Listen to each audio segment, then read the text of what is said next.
Avant de passer à une série d'exercices pour se faire la main sur tout ce qu'on a vu jusqu'à présent et de passer à des notions un peu plus poussées avec TypeScript, on va se faire un petit rappel pour ceux qui ont déjà des notions avec JavaScript ou une initialisation pour les autres des objets.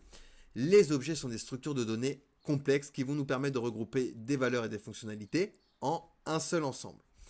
Déjà, nous allons voir comment déclarer un objet. Pour déclarer un objet, on utilise la notation d'objet littéral qui consiste à définir des propriétés, valeurs, entre accolades. Donc par exemple, ici je vais me créer une variable que je vais appeler personne est égale, j'ouvre mes accolades et ici il va y avoir une propriété, valeur. D'accord? Donc même histoire, propriété, valeur. D'accord? Propriété, valeur. Ok? À chaque fois, j'ai une propriété. À chaque fois, je lui assigne une valeur avec deux petits points et non le égal. Je vais pouvoir accéder aux propriétés d'un objet. Donc, pour accéder aux propriétés d'un objet, on utilise la notation pointée. D'accord? On l'a vu tout à l'heure. Donc, ici, je vais faire log, par exemple, personne.name. Donc, il va me loguer le nom, Alice. D'accord? Dans ma console, hop, j'ai bien Alice. Donc, hop, on peut lui dire, par exemple, âge. Donc, point âge. Hop, et point city, par exemple. Hop, point city. Donc je vais avoir Alice 30 Paris. Ok? C'est comme ça qu'on accède du coup à des éléments dans un objet. On peut également modifier des propriétés d'un objet. Pour modifier les propriétés d'un objet et lui assigner une nouvelle valeur, on va faire par exemple ici personne.âge égale 150. D'accord? Hop, nickel. Et je vais loguer du coup ici personne. Donc je log directement mon objet, j'ai bien Alice, âge, regardez, 150. J'ai changé la valeur de mon objet, la valeur de la propriété, du coup, âge. On peut ajouter également d'autres valeurs, d'accord? Donc on peut lui dire personne.job égale webdesigner. Hop. Mais il va y avoir une erreur de typage. Mais je vais vous expliquer ceci un peu plus tard. D'accord? Il va y avoir une erreur de typage. Mais on va pouvoir lui ajouter des valeurs comme ceci. D'accord? Donc des propriétés valeurs. Il y a une autre manière de le faire. On va pouvoir le faire de cette manière également. Hop. D'accord? Alors, non. Ici. Hop. Et hop. Voilà. Nickel. On va pouvoir le faire également de cette manière, mais pareil, il va y avoir une erreur de typage. Je vais vous expliquer pourquoi juste après. Et on a également les types et les interfaces qui vont ressembler drôlement à des objets, mais qui sont un peu plus poussés. Et on aura également des vidéos plus en détail sur les types et les interfaces. Donc là, on va faire vraiment une découverte sur les types et les interfaces. Donc TypeScript nous permet de spécifier le type d'un objet en utilisant ce qu'on appelle une interface ou un type. Cela permet de définir la structure et les types des propriétés d'un objet. Donc par exemple ici, je vais me créer une interface avec le mot-clé interface.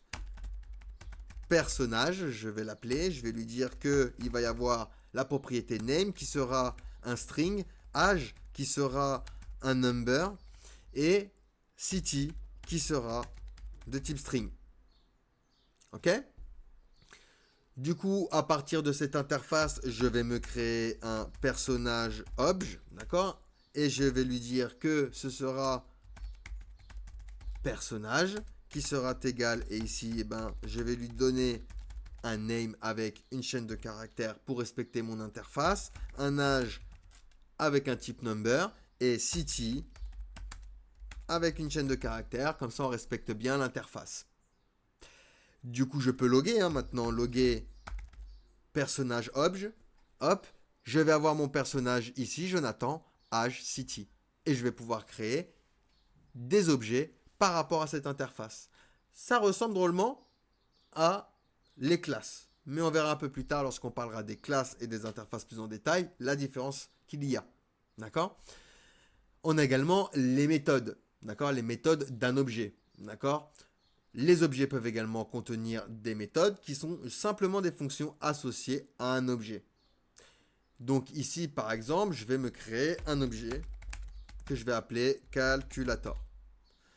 Je vais lui dire que cet objet va avoir une fonction qui va s'appeler add, Et cette fonction aura A de type number. OK. B de type également number. Et qui me retournera une valeur de type number. Tu vas me return du coup A plus B. D'accord? Donc la somme des deux nombres. OK? Nickel. Et bien ici, même histoire. Je vais me copier ça, Alt Maj flèche du bas. Sauf que je ne vais pas l'appeler add.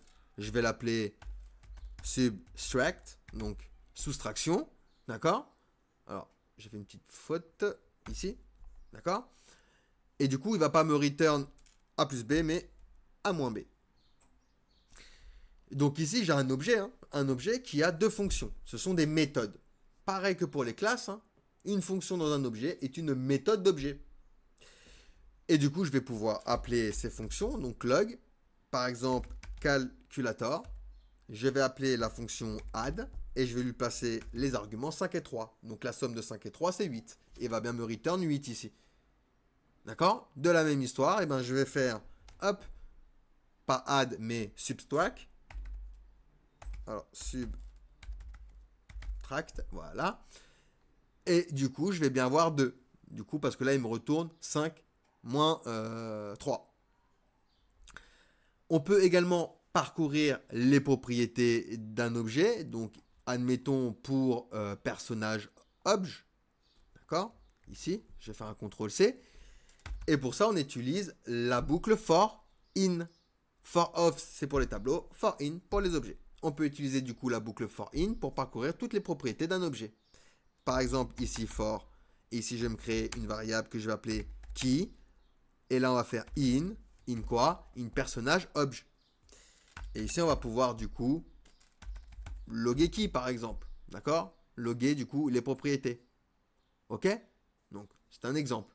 Ok? Donc là, c'est une boucle for in pour parcourir un objet. Les objets sont utilisés pour représenter des entités complexes dans TypeScript, comme des utilisateurs, des produits, des configurations, etc. Il nous permet d'organiser les données et les fonctionnalités de manière logique et structurée. TypeScript vous aide à détecter les erreurs de typage liées aux objets et à bénéficier d'une meilleure sûreté de code lors de la compilation. Allez, posez-moi des questions si vous en avez, sinon on passe du coup à la suite.